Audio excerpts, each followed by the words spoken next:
in the next session. So this session is following on from part 1, obviously, part 2 of enhancing the wood. I thought there's quite a lot in there to sort of shoehorn into one session. And to be honest, when I'm working with something damaged, it's probably the bit that I stay in that phase of the most. I know that we're all probably, me included, still stripping and sanding, and that feels never ending. But I suppose we're also doing it in between other things. If you're working on it concertedly over a couple of days, you probably have it done. But the perfecting and enhancing and tweaking and touching up stuff can take quite a while, and you want to take your time about it because you don't want to stand back and think, oh, that's sort of standing out a bit. You want it to be right. We shouldn't have any noise today. My neighbour's not in, but my next door neighbour that way might be messing about anyway. Hopefully you can hear me okay.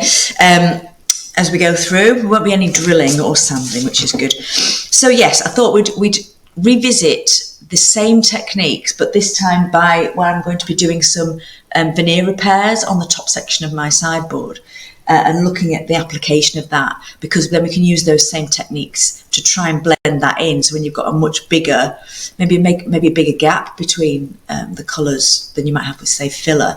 I thought I'd also revisit some of the work that I've done on this touching up here, because obviously it's a process and it's hard to show the end to end of that in a session.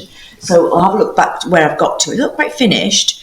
And then when we move on to next week, when we're looking at, when we're looking at the finishes section, which is about protecting the wood, but it also gives another opportunity to help do enhancements and alterations. So we can do tinted top coats, which I often use to sort of slightly soften and blend in those repairs if I just think you just need to tone them in a little bit better, or just camouflage them a bit better. So maybe that's where shellac can help again, or a tinted, like I say, tinted top coat can just put like a colour glaze across the top, really, which softens everything.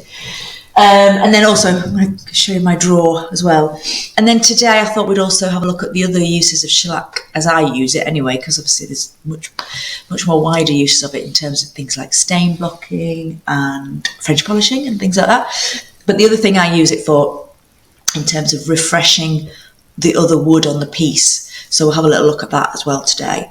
And then in the next session, we'll have a look at the finishes and like I said, the tinted and toning sort of top coats. And we'll see how we get on in terms of finishing touches, in terms of hardware and other bits, like what do we do to the back of the furniture and all that sort of thing.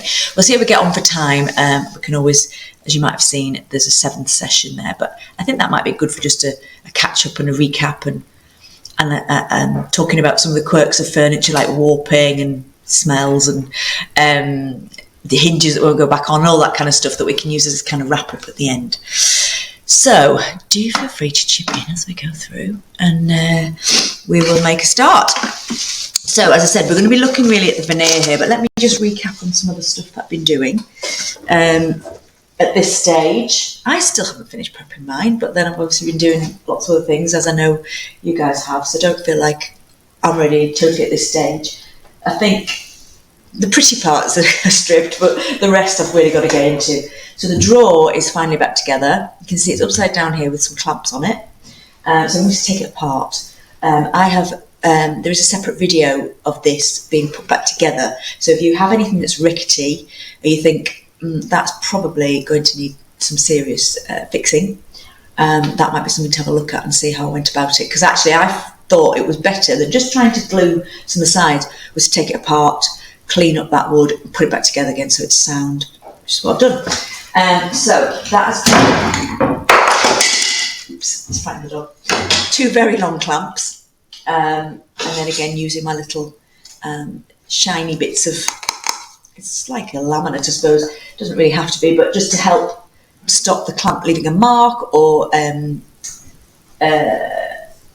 glue sticking to the clamp as well. So I'm just going to put these out of the way.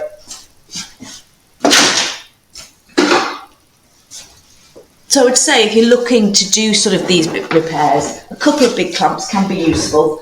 I seem to get by with about 8 small ones and two big ones, but I have got an old set of these that sometimes come out, but I keep losing the screws and the ends keep falling off. So most of mine have actually got screws in rather than bolts. But you don't need to go crazy, I don't think. There's workaround and ways around it. So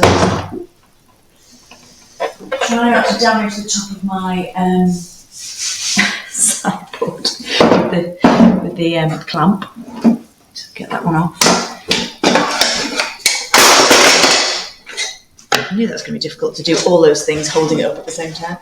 So that is now back together. You can see that the mark that I had is now on the bottom. So when we come to looking at ways that we can tidy up and refresh the interiors, I'll probably sort of have a chat about how I can kind of maybe disguise that. It's not the end of the world. It's under a drawer, but I might put a bit of stain on it just to sort of blend it in a little bit better. So finally, I've got the drawer back together, but I will be using that same technique that I'm talking about for refreshing the wood to shellac this so that it looks, it brings all the colour back in, because you can see that I've sanded it just to tidy it up. I've sanded all the wood in here actually, because it was sort of looking really tatty.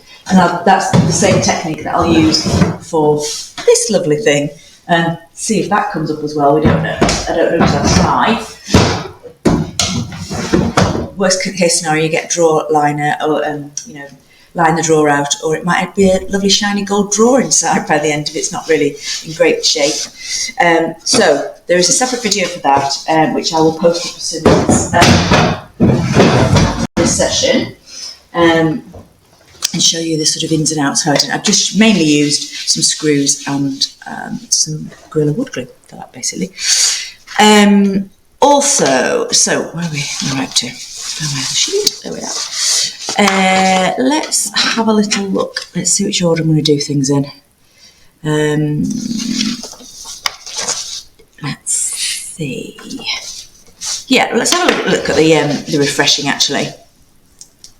So I was going to do it on this here as a bit of a demo, because basically what we're talking about is the interiors. So we're talking about, inside here I've got sapele wood, which is like a mahogany, which looks a bit like teak. It's that sort of orangey brown colour. And that will look really nice once refreshed, but some of it is a bit like this. You can see the scuts and the marks on it.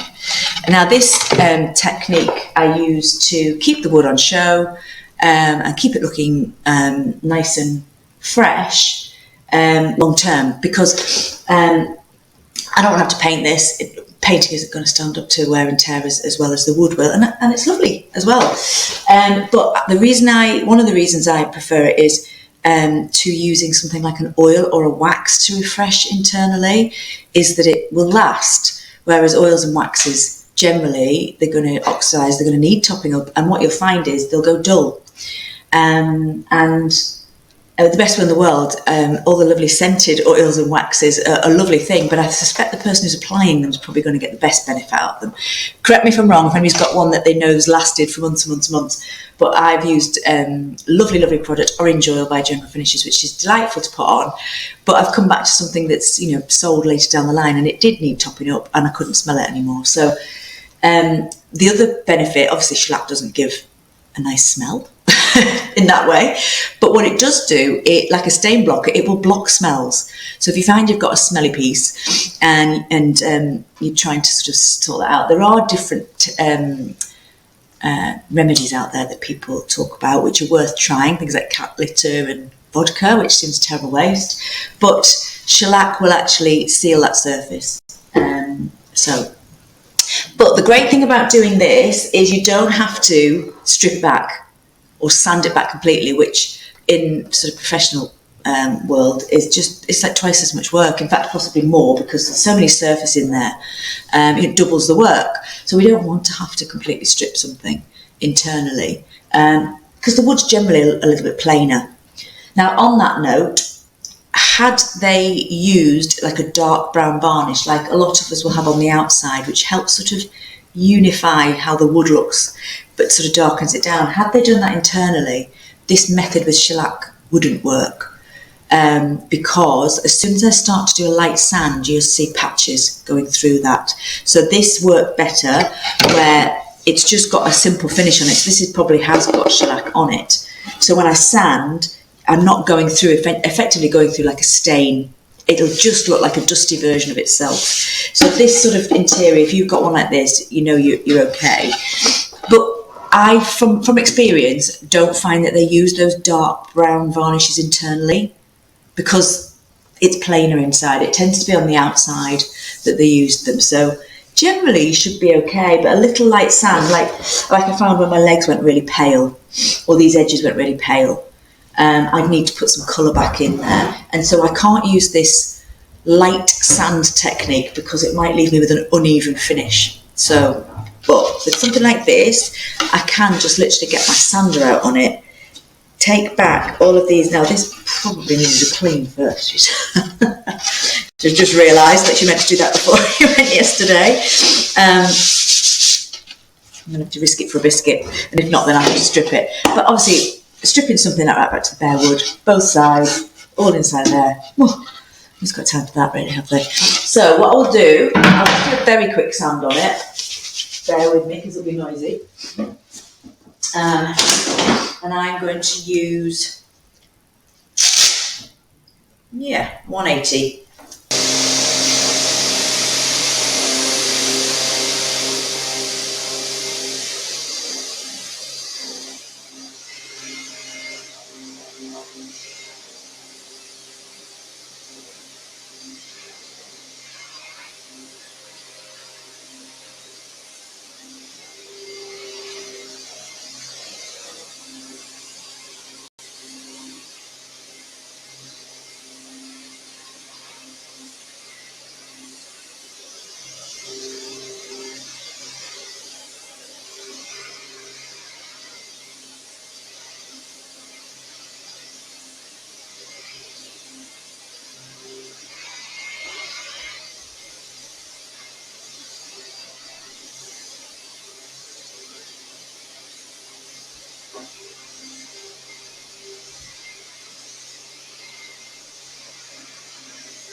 Just going to leave it like that for, should I go on to that one for a minute?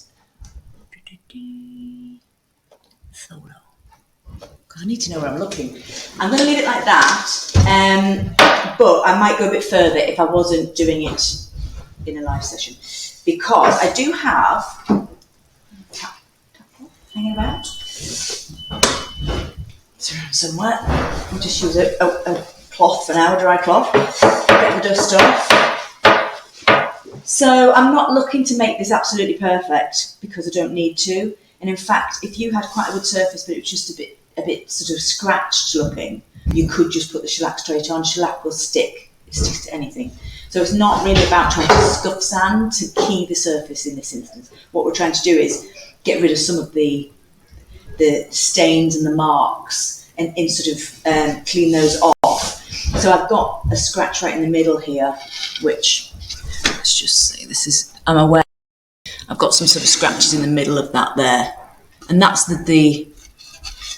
that's the marks I was worried about, the sort of greasy marks. So let's just see what the shellac does, because this is obviously live and I don't know, and I might have sanded those a little bit further back, but we'll put it on. You can see even around the edges I've got like a tide mark here, which normally when you're stripping something you'd try and take it further. All I'm trying to do is, like I say, clean it up, but the shellac should go into these and put the colour back in. So we'll see.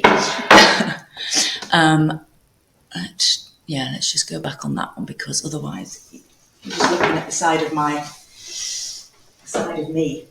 So let's just grab the shellac again. Hopefully this is softened off, because I've just put a bit of spirits on it. So there we go. Yeah, should be okay.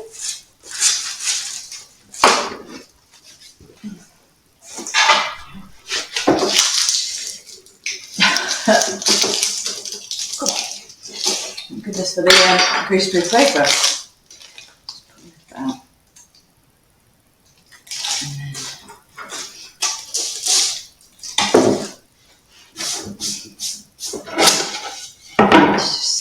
brings the colour back.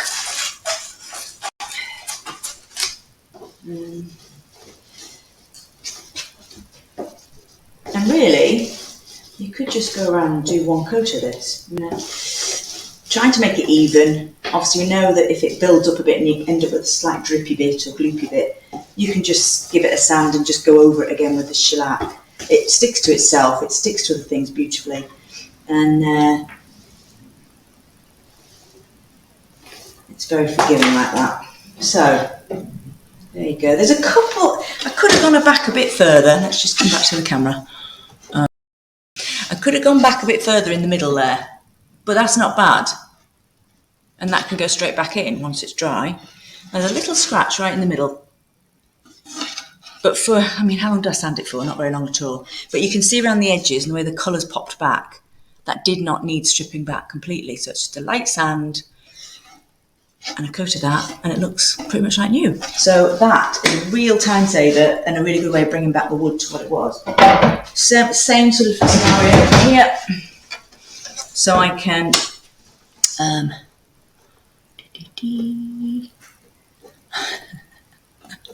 want to be me. There we go. I would do it on this camera. So I can do the same on my drawers. You can see I've sanded that a little bit more heavily because I was trying to smooth out some of the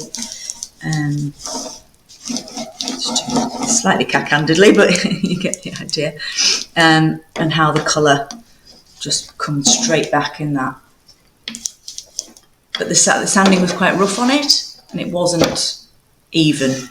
But it's enough for that to. It's all it needs really, because it's inside. So really handy. Obviously, I'm going to have to stain the top of that before I put the shellac on, because it'll stay too pale. And I might just stick a coat of stain over that just to darken it down a bit so you don't see that as much and it doesn't look as obvious. I wouldn't necessarily say you need to shellac the base, but when it looks that dusty as that one does and I've had to sand it, then yeah, you can do. And it takes how long? So, fill your boots. What have I just done? Right, I'll just sand it up actually. Let's have a little look.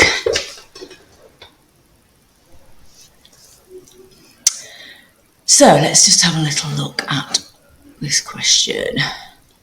If you have a piece with dark varnish on the inside, is it best to scuff sand and paint then? I do have another piece that has lacquer all over it.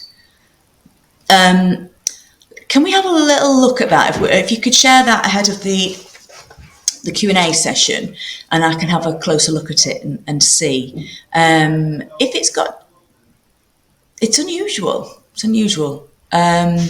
But yes, I have had some older pieces. I'm thinking other people can chip in with their experience. Yeah, I'm thinking some of the 30s, 40s ones I've had, like the little top cabinets have, yeah. And that can be a bit of a pain, because as soon as you start to put a sander on it or just sandpaper on it, you start to see a real differential in colour, and then you start thinking, oh, I've got to go all the way here. So yeah, I think from experience, I've either decoupaged over it because it just wasn't worth, especially when inside some of those pieces are a bit rustic looking as well. If it's really nice inside, then, and it's on show like a cabinet, fair enough. But decoupage or metallic paint, I think that, or just paint, are the ways that I've sort of handled something that I've looked at and thought, that's not worth me stripping that right back, because even when I've stripped it right back, it won't look gorgeous. So yeah, I'd say so, yeah. Obviously it's personal choice. Good question, Amy. Do you then have to top coat afterwards? I don't. I'm just basically putting it back to how it was, but you could. If it was somewhere, like the bottom of these will get quite a lot of wear and tear. So there could be an argument for shellacking just top coating just the bottom bit where things are being moved around a lot.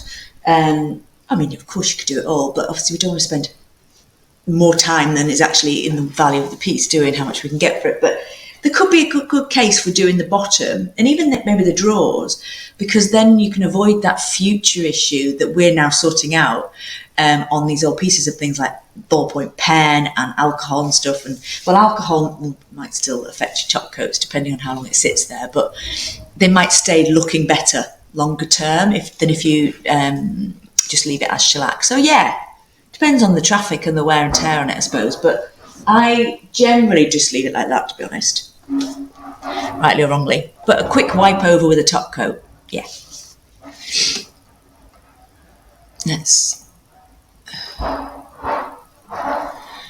Would I stain and shellac the base of that drawer? So in this instance, I'm using shellac a bit differently from where we're using it on the drawers, because you can see that's now matte. And then I want to, well, this is where you put your design in. And then I want to put my top coat on to be the shiny. Whereas here, I'm leaving the shellac to sit on the surface like a thin finish. So yes, there's a potential. But the bottom of this drawer, to be honest, if the stain disguises that enough and it looks fresh enough, I may not bother.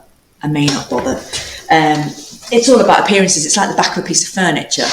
I'll have a sort of sliding scale, and if it looks okay, I might just give it a quick, shellac over. If it needs a bit of sand to clean it up, then sand it, then shellac, and then if it needs more than that, it might, I might have to paint it.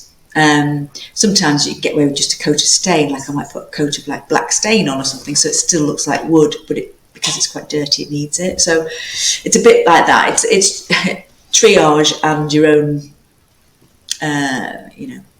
whatever you think's best, really. So if that looks all right, to say, maybe if I did it in this colour here and just had a nice dark bottom, it doesn't need to be shiny, really. And there's not a runner. That with a coat of top coat on wouldn't hurt, because it is actually running either side of this runner here. So what I do, I would suggest, if you've got any problem with your drawers sticking, so I've just done that one, haven't I? Which will, I'd probably give that a little light sand with my sanding pad, and then I'd probably put another coat on, just dust that off and do another coat, and see how it runs. And if I have any problems, I like to top coat. See, that's actually still got quite a shiny finish on it, that piece there. I like to top coat the bits that are going to be in contact with the piece inside. We're kind of skipping on to finishing touches, but it's kind of relevant here as well, is that I will top coat that to help it run smoothly. And I do that over paint as well. Top coat over paint helps my drawers run really smoothly. I know people talk about candle wax, etc., but that's going back to what I don't like wax situation. And of course, eventually that's going to wear off, whereas the top coat will keep that thing moving smoothly. So I wouldn't possibly, it's suck it and see a bit, Shona, but I probably would just stain it, have a look at it then. I don't need it to be shiny, maybe not shellac. But in your instance, if you didn't have a stain there, you might just put one coat of shellac and just to bring the colour up to, so it looks a little bit more, because it looks dusty. So you might just put one coat of shellac on it for the colour rather than the shine. Hope that makes sense. There isn't a hard and fast rule, and it's a little bit of personal choice, I think, and I think it's more about how it looks, really. Do you have to sand bottom before sand and shellac? So if you're talking about the bottom of the drawer, you're talking about the shelf. But this week, all these pieces I sanded when it was in bits, because this was literally 6 pieces of wood before I glued it back together. And actually, the dovetails, I haven't gone as smooth as I wanted. It's all right, actually. So I may have to do a bit of sanding down the side to smooth it. But I did sand these 2 pieces that came off the bottom. I sanded both of these because I was hoping that I could leave them the right way round if that came out, but it didn't come out. You can see it's a bit paler where I've tried to get rid of it. So I flipped them. So that looks better inside. That will get shellacked. That'll get one coat on it, and the shellac should also bring the colour back in that bar there. Can you see that's quite dusty looking? That should all come back once you've got your shellac on, which is very, very satisfying, I have to say, because it just looks awful, and then suddenly it's back again. And so I would put a coat on in here, and it will look a lot fresher. But that's all I'll do. I'm not doing it to go back to what Amy said. Yeah, belt and braces, a quick slicker top coat of that, could keep it looking better and stop any usage of the drawer leaving marks. Because shellac is, you can kind of see the way it looks now. It needs a little bit of refresh. So yeah, it's not a bad idea. So that's going to look pretty nice when it's finished. And I usually focus on the inside and the sort of these sides. I don't worry too much about it, I'd say. unless it's going to someone's house and I'm going to be delivering it with the drawers out. But I don't think you're going to see it, are they? But I would do the insides of these. So the sort of the opening. I wouldn't necessarily go into all of the carcass inside, but the rails here and the uprights and the insides of them, because you can see them. So, and similarly with the doors, just literally inside there, but then also I'd do inside and right to the back as well. Okay, let's just hide that. So, I'm sure we will come back to doing finishing touches again as I start to put mine together and you yours, and we start looking at things like backs and hardware and just all those decisions you've got to make to try and pull together all the elements that go around the wood and make a piece look really great. So let us move on to the veneer. I think that was next, wasn't it?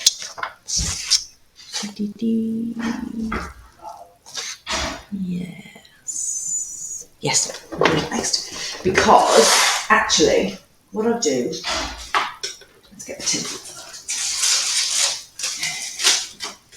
that away. I'll show you first, and then I might need to let the glue dry.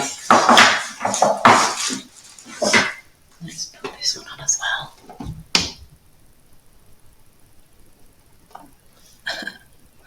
Okay, now we might struggle with the light on this one. Yeah, it's not as it's just a bit. Let's see if it's maybe worth trying to do it around here. That's dried up quite nicely now, that. I'll probably leave it like that. And the other thing about shells, of course, is you can always flip them over and put the best side facing up, change things around a bit.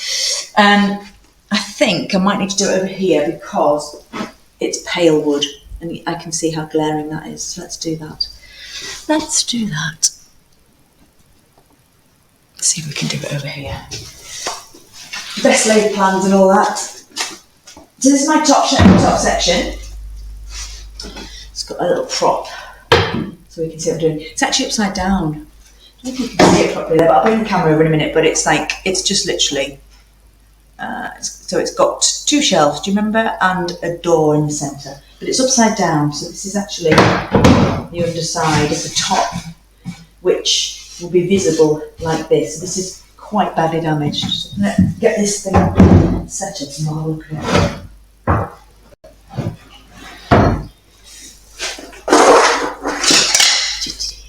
Let's see. Hold on to your hats.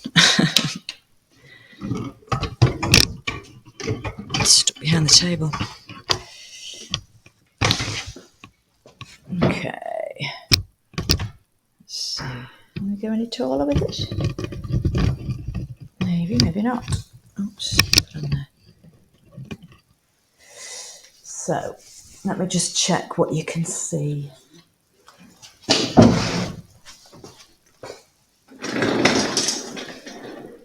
Let's just, I'll answer that question while I mess about and try and make sure you can see what I'm doing. On the rails, in here, let's just pull you back a minute. So these, I would shellac. I would top coat this if it wasn't running properly. Oh, you can't see the question. Yeah, so I would sand all this, stain if it needs it, whereas that bit there is quite nice dark wood. Sand it, shellac it, and then if my drawers run smoothly, I'm done. But I'm only going to top coat personally if it's sticking, or if it, as we've said, maybe needs a bit of extra protection. I don't think they need protection. It's nice bits of solid wood. It just needs to look a bit better. I hope that makes sense. But like I say, it's a bit of personal choice. It's not a must do. So I was going to do this bit here, but I'm just a bit conscious that you can't see.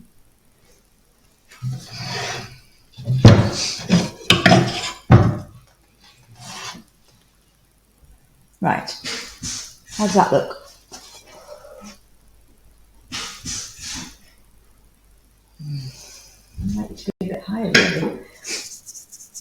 Okay, I'm going to bring in my my friend from home that I was going to show you actually at some point. This is a table that I did, that I shellacked and then did a design over, but then I didn't get round to putting the finish on. I just wanted to show you that's one coat of shellac with just wear and tear. So I need to put another coat on top of that, which should bring the colour back, and then add my top coat on. So I'm going to do that as part of the sort of finishes side of things. Let's see if I bring this down here. Will that help? Camera a little bit better. Lots of lovely wood going on there. There we go. So I'm going to be just looking at repatching this bit here. I was in it, wouldn't it? But never mind. So I've got loads of damage here. You can see all this is lifted, so it's all stripped and sanded now, but it's all the way along here. And then there's a huge patch here. So actually what I'm thinking of doing is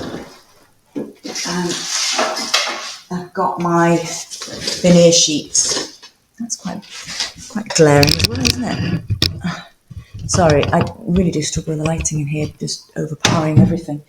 And that's obviously oak.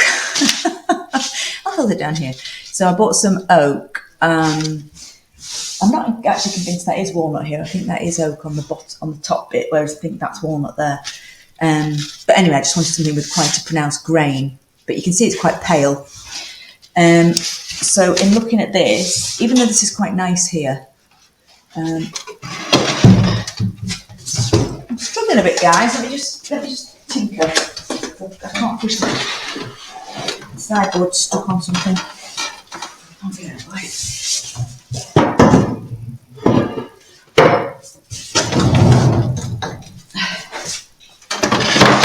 There we go. It's when I come to demonstrate something that's pale, that's the problem. Just can't see it properly in here. So I'll bring you in a minute. So the oak, there we go. What I've realised is I have a slightly different scenario from what a lot of you guys would do. And I've got this curve here, so it curves around. And that's going to make it a lot more difficult for me to get my veneer to stick. So I get myself in the camera. That's going to make it a lot more difficult for me to get my veneer to stick. When I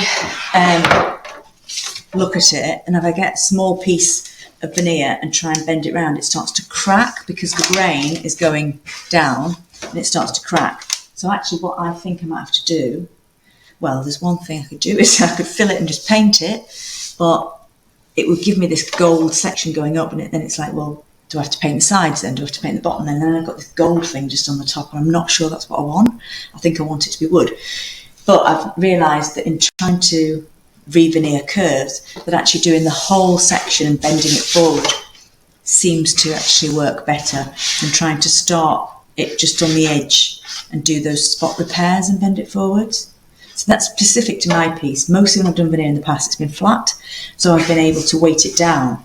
So we use the same techniques as when we're sort of doing the glue repairs. We get something really, really flat across the whole surface and really weigh it down to make sure you get that consistent. Well, I've got the problem there.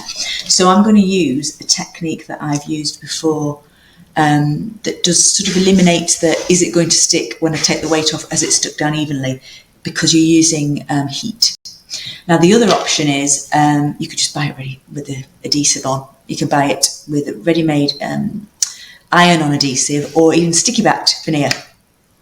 So that's good. I mean, the sticky-back makes me a bit sort of worried in case I put it down, I feel I've got to pull it off because it is a little bit fragile. It can crack. So I think the idea of the iron-on probably works better for me.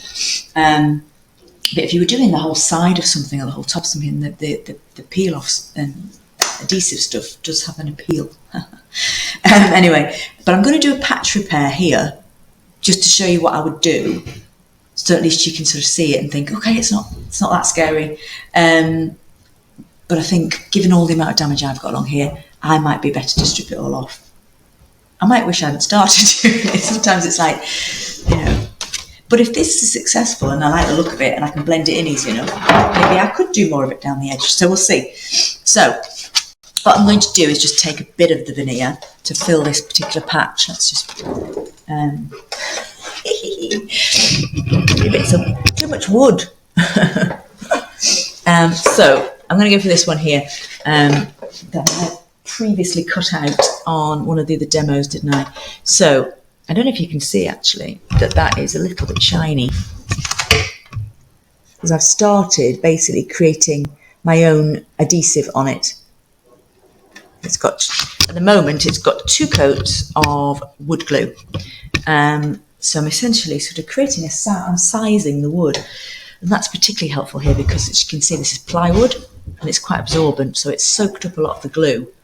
And that's why I've found 3 coats is better. 2 coats, there's just not enough left on the surface. So what I need to do then is get some tape, create myself a little template for this piece here. And so there's different ways to do it. So people like rub it over get a piece of paper and rub over it. I'm going to use a bit of tape. Just make sure it's long enough at the bottom there. So you could use more than one piece of tape and just overlap them if you need a bigger piece. You could, like I say, get a piece of paper and just rub a pencil over it to get the outline. There's different ways to do it, but you just want to get your shape basically. So I'm going to get my pencil and actually draw in there as accurately as I can. Take that shape, and then I've got my outline, and what I need to do is really try and find a piece of veneer that sort of matches it in terms of the lines. So you can see the colour. I mean, this is glaring a little bit, but the colour is quite distinctly different. It is quite a lot lighter. Should be all right when I get this big piece of wood out the way. So I'm just looking at the lines coming down, making sure the grain's going the same way as best I can. Now I could cut this piece up. I am going to use this later, so you could cut to find a piece in the centre of the wood. You don't have to do it at the edge to match best, but say those lines there, match it with those lines there. So I just I'm just marking where the top of this shape is. And remember, I cut an asymmetric shape. So I'm just marking where the top of it starts on the veneer. So you can see it's an asymmetric shape.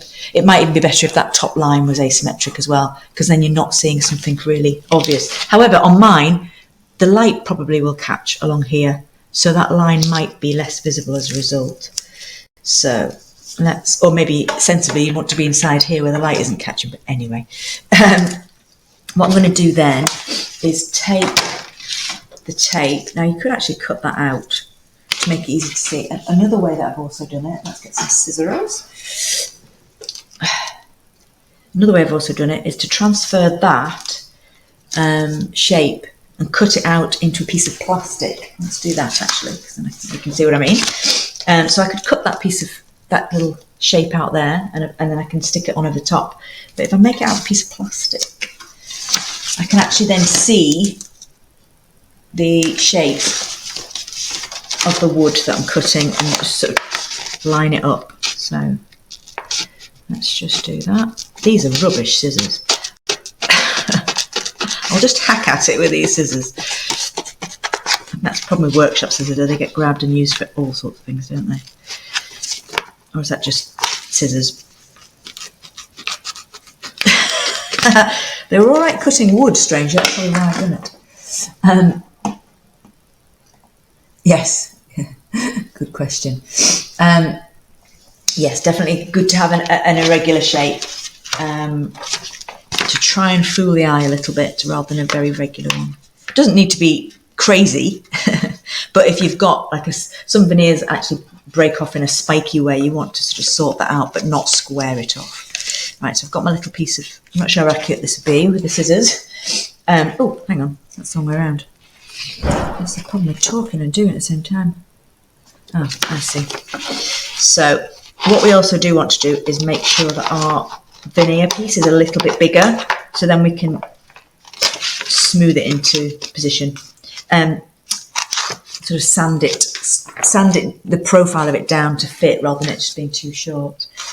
So I can put my my very badly cut template, so let's just pretend that that was perfect, and line it up with, oh, it's over here, marks on my wood, and then I'm just going to draw around it. So I've got my shape, and obviously you take a lot more time and be very accurate with this. And actually I find, although I am a scalpel kind of girl, that can sometimes splinter the wood. So I do find scissors, might just be this particular, the woods I've used, but I find scissors are a bit more consistent with the way they cut, but yeah, each to their own. So, cutting outside the line just to make sure it's a bit generous so it doesn't, so there's not a gap. So this probably won't fit because I was doing it so so it's not bad. I can always sand a little bit off or trim a little bit off with the scissors, but it's not bad. It's actually not bad in terms of lining up with the pattern. Let's see if I can get you in a bit closer. There we go. It's not bad. Not bad line up. It's a little too big. I am worried about trying to get such a short piece of veneer to bend around that surface, but it's not bad. You can see the colour difference there, can't you? And it makes me interested to figure out whether you could use heat and moisture and set that around something and get that to curve in order to fit, and then come back and apply it. Obviously, I'm going gung-ho hardcore here, and I'm just going to try and apply it as is. So let me just do some glue on that veneer, then we will have a look at something else while that's drying. Now, obviously, here's one I prepared earlier because I needed to start getting the glue on my piece. And actually that piece possibly there has got a better profile. It's got a better match-up of pattern from there to there than this one probably has.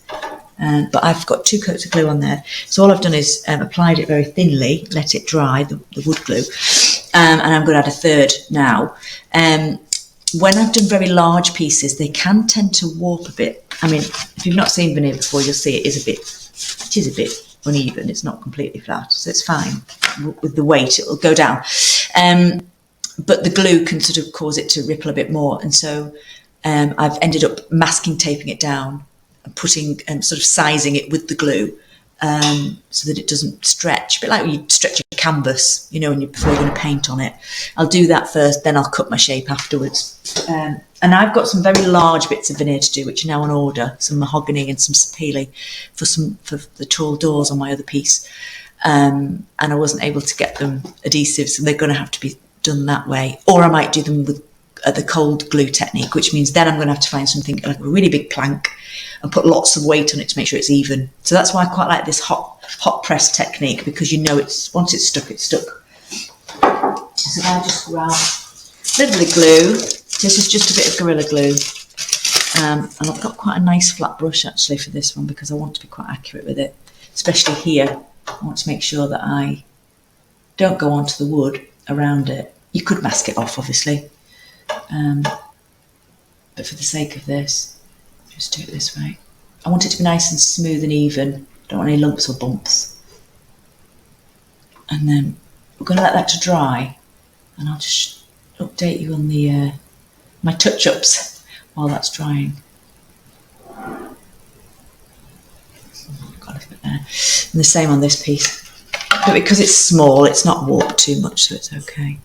And we'll see, we'll get the iron turned on, and we'll see if a flat iron will let me stick something to a curve. We'll find out. But yeah, it makes me think of bent wood, you know, when they put it into they put the wood into a steamer, don't they? And then they can bend it. There must be a heat technique you could use for this wood to gently coax it into a curve, you think? Right. Always experimenting, aren't we? Figuring out ways of doing things in this business. Let me get the iron turned on, and then we'll have a little look at the touch-ups on that drawer. Just give that glue a little bit of a chance to go off.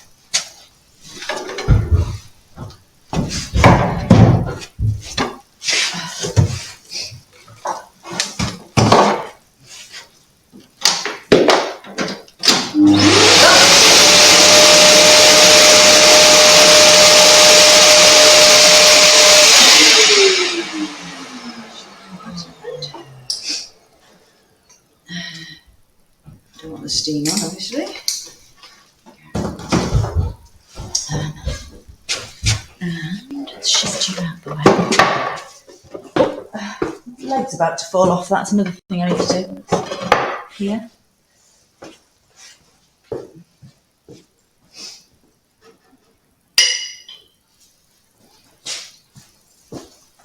Just trying to find a cloth to iron through. I've used greaseproof paper again before when I've done this, but I wonder if it might be easier to hold a cloth over it, just so I'm not putting the iron directly onto the wood. Anyway, that's it for a minute. 1, 2. So I spent a bit more time on my touch-ups. Let's see if I put that on that table as well. Because it's just the way the light hits the top, it can be a bit hard to see, so maybe I'll just tip it up a bit. So they are getting there. I wouldn't say they were done yet. And I did record what I was doing yesterday, so you could see the sort of the technique. I'll have to go through the footage and see if I can pull anything out of it, because there's an awful lot at the back of my head because I was doing this. So I'm not sure, but there was a few things I just wanted to sort of reiterate, because as I said, when I was doing it, it's a slow build-up, so you just saw me putting on a little bit of it, but there's a few things I just wanted to sort of reiterate that reminded me of it when I was doing it yesterday. Where's my stuff? So let's see if we can get you a close-up. I think it's still pretty visible. It doesn't look too bad from there, does it? What do you think? So, do you remember this was all filler? So you can still see it. You can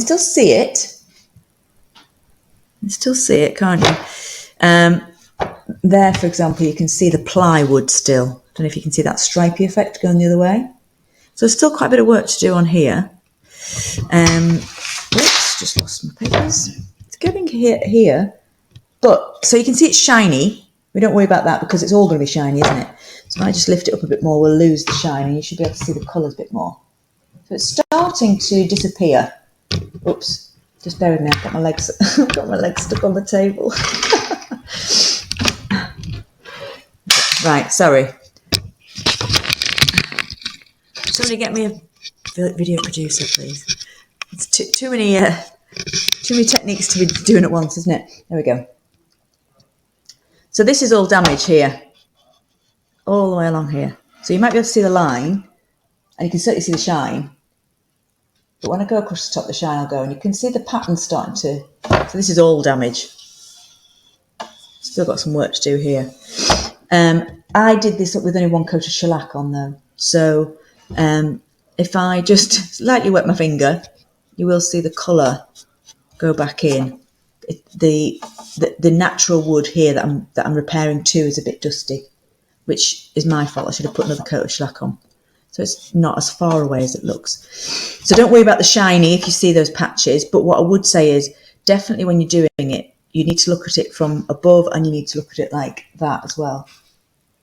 Because you can start to see some patches look a bit different. So it's just good to sort of look at it in 2 ways. So this piece I haven't done it much other than the flat colour.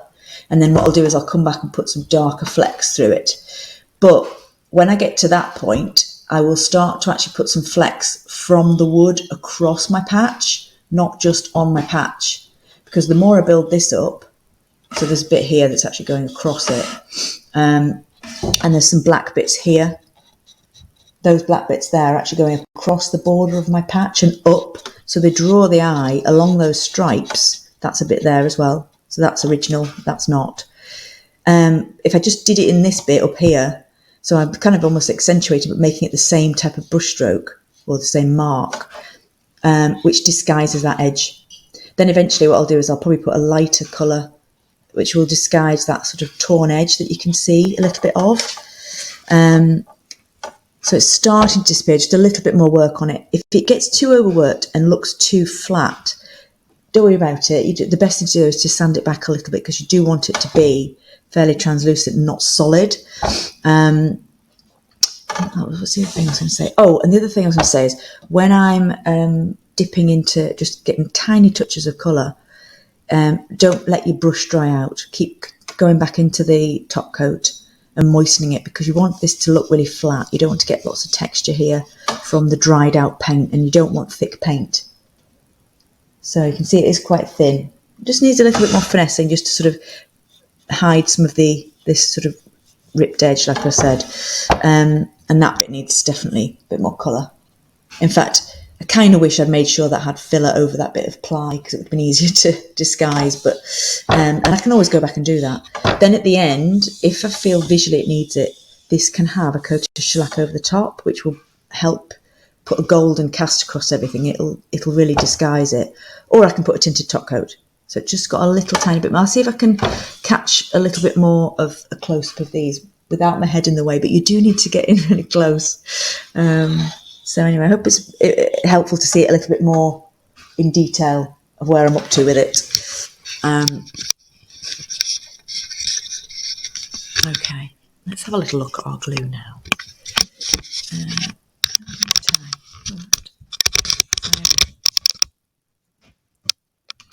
Put my camera back in the tripod.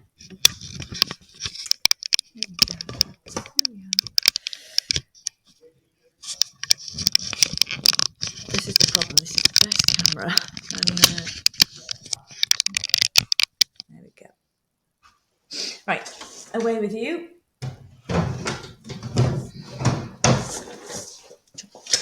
So let's have a little look at that glue and see how it's doing. I hope that I haven't lost it.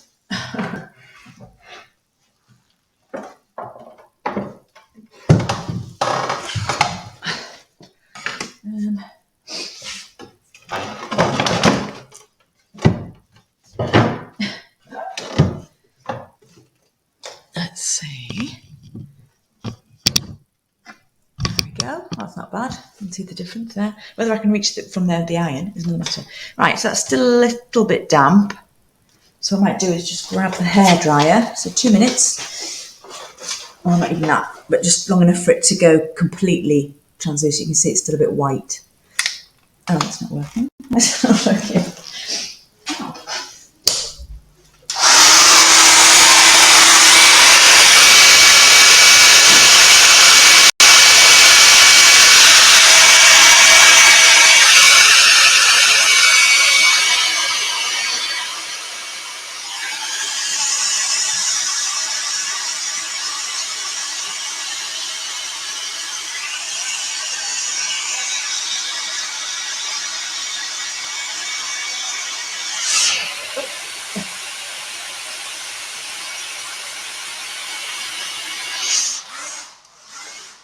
Obviously, you don't need to use a hairdryer. It's just because I'm doing this live. Now, I'm a bit worried about that because that's bent that way. So realistically, I think the chances of getting that to stick around a curve when it's bending the opposite way are quite slim. But in for a penny, in for a pound, let's give it a go. And then I can always go on to taking it all off and completely replacing it. Use a greaseproof paper. Where is it? I can't find it.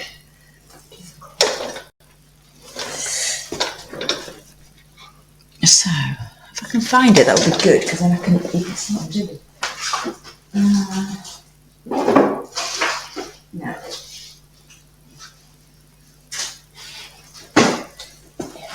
Right, just have to use a cloth. Can you reach?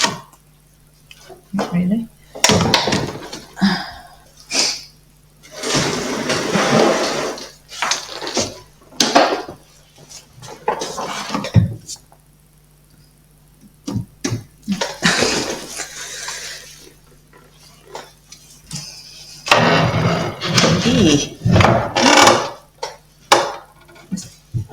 Sorry, the table is not. Better not collapse on me while I'm trying to do it. You see what I'm doing?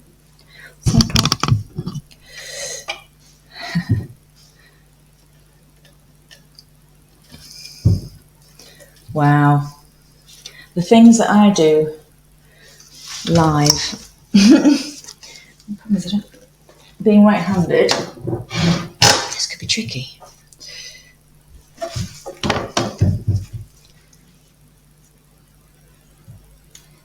Right.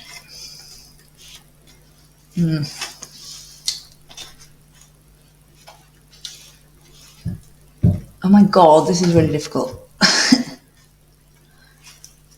thought I'd give it a go. Try not to burn myself. I'm not sure if this is the right kind of cloth for that. It's one of those glass cloths, so we'll just give it a go and see. I'm just trying to catch the top edge, because obviously I've got a curve, so that I can then start working down and it holds it. That's the plan. We'll see. So just start working it down a bit.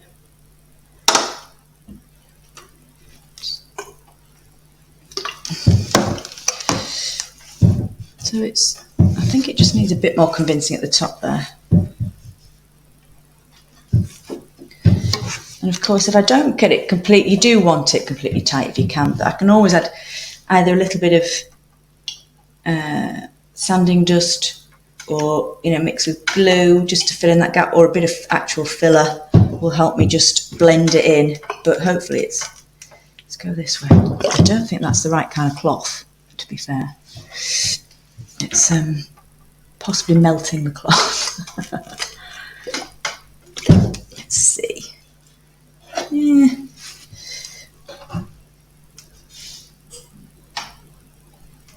But the good thing about this is I don't have to worry about it staying and being held down by, I suppose you could tape it in place with something in between, but I'd be worried about it lifting in some point, sticking in other bits, and then you've got a piece of bubble veneer essentially. So that's why I quite like this method. But if you've got a flat piece you want to do, or it's on a flat surface, tip the piece over so that piece is facing up, and then weight it down with a big surface underneath so that it's got even spread of the weight. And I bet you'll be looking at this thinking, well, I'm not doing that. It's not as bad as I thought, actually. It's just this bit here might be a little too large. Let's just give it a bit more of a press. It seems to have done all right. I probably would have just used a tea towel or something without these. I think this has got rubber in it, this cloth. Or a cotton cloth or something. I think the greaseproof would actually have been a bit slippy to do it that way, so that's not bad. And of course, because it's wood, I can give it a sand to sort of help bring it in.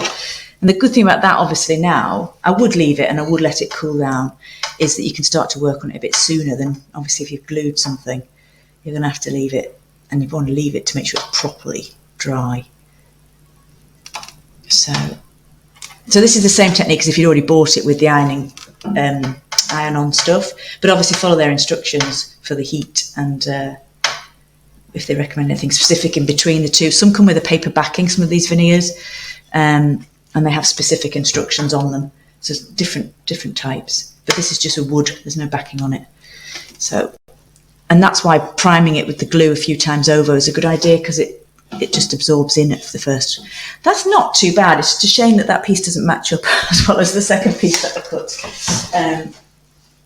So you can see the shape there. It doesn't quite match as well as the other one did, but it's not horrendous. So what I'd want to then do is just delicately sand that bit off, or use a little mini plane if you've got one, or something just to cut that down to fit, because it's just slightly overhanging. Ooh. And then I want to sort of look at colorising that, really. So what I'll do for that is, I'm just going to wet the edge of it. I'm not going to wet the whole thing, because in real time you could put a bit of white spirit on it and you could see the colours, but I haven't got time for that to evaporate, so I'll just do the corner of it. I haven't got any white spirit to hand. Let's use a little bit of methylated spirit for the sake of this, because we're going to get a little bit more colour, aren't we, from them? So we need to see what that's going to be. And what I want this is very pale. I want it to be this colour. So I need to go off and look at, see, I've got a tiny bit of glue there. Can you see on the edge where it's not the same colour. So I just need to sand that off before I finish at the end. So you can see how much quicker methylated spirit evaporates off than white spirit, but it still works. It's just got to be quick. So I just need to go and get something. And I think for that, what I would do, I don't think shellac, because you can obviously put more coats of shellac on this piece to get it towards that, but I might put a bit of stain on it first so that it helps get it there quicker. And I think I would go for a mix of, I've got this one here, which is, it's called Early American, but I would just say it's a sort of like a golden oak kind of thing. So it doesn't, and then I've got a black cherry, which has got a sort of reddish tone in it. So I might try a tinge of that because that might be a bit pale. But then I'm going to probably, if I was to keep that, that's quite a different colour from my wood behind, can you see? So this in itself might want to be, once I've got that sort of nearer, then stain the whole lot together to give it a bit more drama like the colour behind. So that's why this sort of stage is a bit sort of, not necessarily trial and error, but you're making decisions as you go. Because for me, I don't know if I want to be doing this patching thing all the way along the edge, because some may be more successful than others. So do I take it all off? I don't like getting rid of nice wood. So what would you do? Let's just sort out a bit of those together, and we'll come back out so you can see me. Ask any questions, and we'll see if we can get a little bit of colour on that. So what would you do with this edge, guys? What would you do? Would you take all of the thing off? Would you paint it?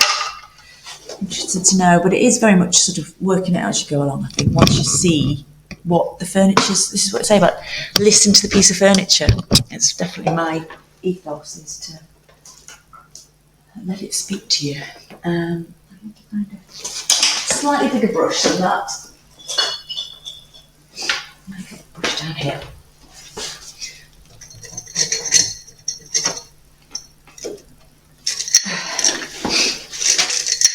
So let's try. Now what you can do, obviously I said water it down, but I might just try the Early American by itself first off and hope that it's on my tins. It's going to be a bit funky. It's not the greatest shape, but it's only a tiny bit that I want.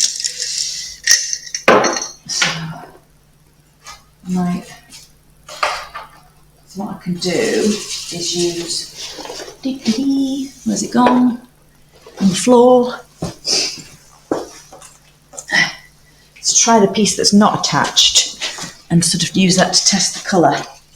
Because of course we were saying about stain, you've got to think about the colour that you've got. It's not just the colour that's on the tin. So it's 1 + 1, it's the two colours together. So this stain's gone a bit thick and lumpy, so I'm not sure it's doing anything. Ugh. Anybody got any questions? Anything you want to relevant to what your pieces are throwing up for you at the moment? So I'm just going to do that by hand on that one and have a little look. And remembering, of course, we're matching up to it, well, in the same state. That's not bad, actually.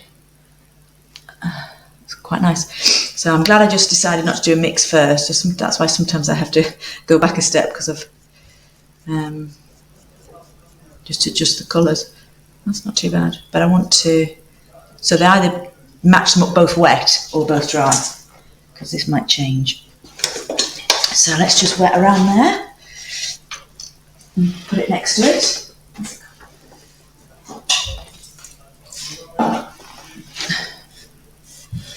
Just see. That's not bad, actually.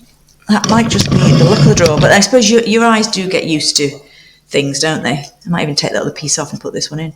Oh, I've stained the wrong side. It's not bad. That's already dried out. This is why I like white spirit, but it takes a bit longer. I think it just needs maybe another coat of that, and then I'll have a little look. That started to dry itself. It's not bad though. If you were just doing, if you wanted to restore it, that colour match isn't bad at all. You see? And then imagine with that, with a coat of shellac over both, going to start to look very, very similar. So that's already, okay, I think I'll just go and grab the white spirit so you've got a bit longer to work with it. Yeah, I'll probably put another coat on, check it then, and if not, it needs a little tinge of something warm, then I'll put another coat on, but maybe just watered down, so I just check it. But yeah, that's not bad. Right, let me just see what else I've got to go down to talk about today. And if you've got any questions you want to run past me, anything, can do that. There we go. Back in the room. Just double check. So I'll add to, once I go through my big, I've got to do these, the stuff's on order, but unfortunately it's had to wait for final payment from the client because it's like £100 worth of veneer. So these doors this week, I'll be taking the glass out, figuring out how to board them across, and they will have, which way around? So I suppose it matters. It's going to have the sapele wood, which is like the wood that a lot of us have got on these inside of these 1950s, mostly for utility, but that sort of nice, warm, teak looking, but not teak. That's going to be on the inside of there. And the outside is going to have like a mahogany, it's called mahogany, I forgot what it's called. I can't remember what it's called.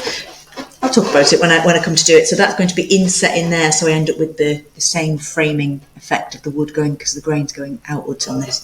That's going to go in there. So I'll have to do full pieces, and it's not got adhesive on it. So I may do a cold, and then a cold application with just glue, rather than doing it pre-dried and then heated. So we'll come back to that once those arrive, which is pretty exciting. So quite different.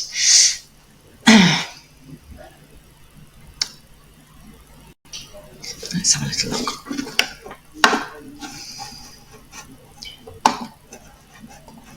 Has my mouse gone to sleep? No. Just put a new battery in it as well. Never mind. There we go. So Helen's asking, you mentioned about bubbles in the veneer on your piece. Bubbles have come up when you've stripped, and you've tried to glue down a couple of them so far and they haven't gone completely flat. You're not sure what to do. It may be about the amount of weight that you've put on it, because if they get wet enough with the glue, they can be flattened, because the bubble will come out of it, but it needs enough weight on it and enough weight evenly spread. So that's why I said maybe getting a piece of wood, obviously put something in between so they don't stick to each other, and something really, really, really heavy. So when I was talking about my weights, if I was gluing down veneer, just to give you an idea of how heavy they are, I might even stack two of them up, and that's 2.5 kilos. So I would probably have, I've got 4 of these. I'd probably put all my weights across them to hold it as flat as possible. Obviously, if you've got a small patch, maybe 1 or 2 of these would do. But heavier than you think, so not just sort of like a big heavy can or something. But it may be maybe just not enough glue. So there's those 2 things to check out. But if you do find you just simply can't do it, and it's just not plain ball, and I've had one where there's just so many little slits of bubbles coming up, breaking through, and you start to think, well, is it worth all of that? So you can cut out the damaged veneer. So I suppose there's 2 stages to it. I often think sort of do things incrementally until you have to get to the worst case scenario. But you can cut out bits of veneer and then you can repair them like that, or you can fill them. Bearing in mind filling, you may not see the same sort of texture in the grain, so you won't see the flecks. So if that's not an issue, if you're going to be able to paint it and you can, or it hasn't got a heavy grain, for example, Bearing in mind that you can see the grain through some painting, so you might want to fill that. Then I wouldn't worry about it. I would just get rid of the damage and go over it. But if you want to keep it as wood, then it might be worth thinking about replacing those sections. And then obviously the most extreme thing is to take it off completely and replace the whole thing. And sometimes when you've got to do lots of little repairs like I have here, you start to kind of go, I've got to do all these.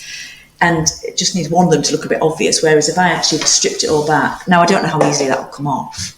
But obviously when you've got lifting bits like you have, it might just be a case of using some heat and some moisture, and it will lift the glue off and you can take it off and put a fresh piece on. But it depends, because it might match some of the bits. So maybe we can sort of work it out between us. But I would probably try a bit more glue so that the wood's getting a bit more malleable under the glue, and a heavier weight first. Because if we can get the original wood to go back, it's a lot nicer, isn't it, than having to sort of either fake it or replace it. I don't know if any of that helps. But if you feel like it's definitely not plain ball, you need to start to think about whether you're going to take it off or sand it flat and then fill it in. Let us know how you get on. Fingers crossed. Yes, I kind of wish that I hadn't pinged so many bits of wood off here when I've been showing it to people. Going, oh, look at this, bling, bling. And I thought, well, that would have been better if you just glued that back down than actually sticking it on. I'm pleasantly surprised about that. There's just a bit of a ridge at this side, but I think sanding it could smooth it. I wanted to also just share with you, because there's always new things, isn't there, in our world when you're doing stuff. I sanded this yesterday, and we were talking about the wood fuzzies, and I actually found what was quite Jenga over here.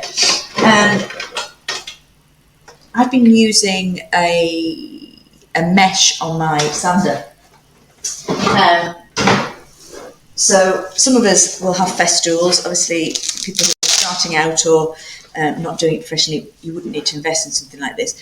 But you can still get these mesh sanding pads, which suck more of the dust out. So if you're using, say, a home vac, or it's got like a little bag at the back, obviously it's got more holes through it. It's like a net.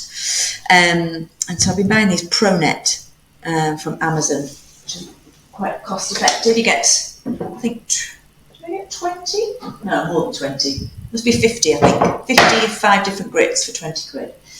But the reason I'm telling you is because this big stack of them, random stuff, is because they came with a 240. And they do these in all different shapes. So these are just my specific sander, and they stick on with the hook and loops. But they do a 240. And I have used, I only usually go to 180, as I said to you. And obviously, if you're going to stain, here's a note of caution. If you're going to stain and you've got something like oak, don't go up to 240, because you don't want to start smoothing the wood too much to absorb. So just stop at 180 if you're going to stain. But if we're going to just buff off those wood fuzzies and get it looking, stop all those sort of stripy edges that I mentioned. I've got this stripy edge here. I don't know if you can see it on screen well enough. So that everything looks ready to go. 240 is actually really useful on the electric sander, because you don't have to worry about it going through, but it is going to burnish off any of that sort of slightly cloudy looking, so that everything looks fine. Let me just show you that stripy edge again, just so you know what I'm talking about, because some of you will be at this point too. And it's, right, I'm going to take that out of the thingy again, because its legs just want to go everywhere, so that's inside my hand. Just to remind you,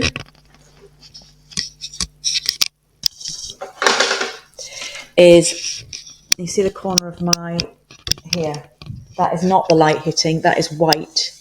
So that has to be all sanded out, the dark and the light, so that it all looks even, which is exactly what I pretty much got here. Pretty even. There's some little bits I might have to revisit, say like here where it's a bit patchy, and here you can see a stripe here. You see that? So you have to be quite careful on curves, because that there, you see where I've got to even that out, because that will show through. So those stripes are things to look for. Okay. So lots for us to be doing. before we can get to our finishing touches, but we're all in the same place. So I think once we've done the, bear with me, because this tripod doesn't, it holds phones and cameras, it doesn't hold webcams. So I have to reattach it with a hair bubble. So after we've done all the demos, I think we'll just keep having our sort of like live Q&As, and I can share where I'm up to, and then we can also help you with things that kind of throw up as you go along. Oh my God, I can't get that back on, sorry.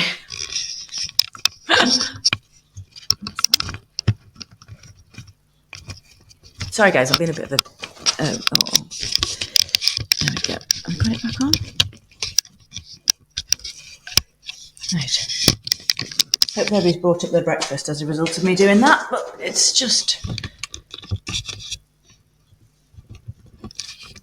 There we go.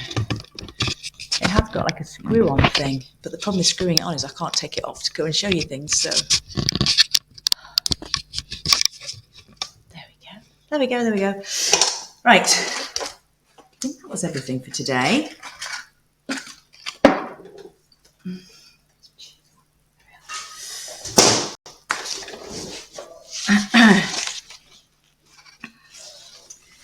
me just do a quick recap, and if you've got anything you want to have a look at before we disappear off, I'm going to be getting cracking on the rest of my prep today.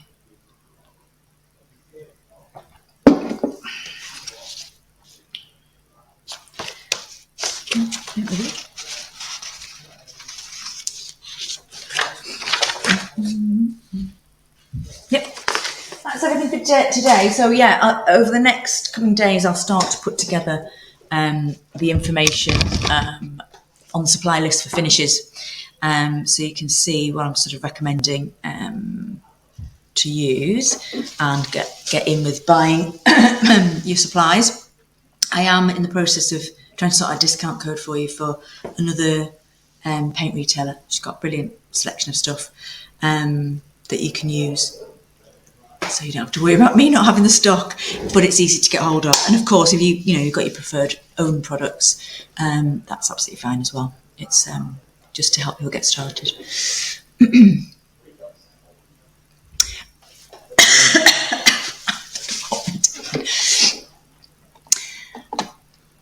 Can you use shellac over the wood when you're sanding with 240? Yes, it's absolutely fine. In fact, you can take your wood up to 240.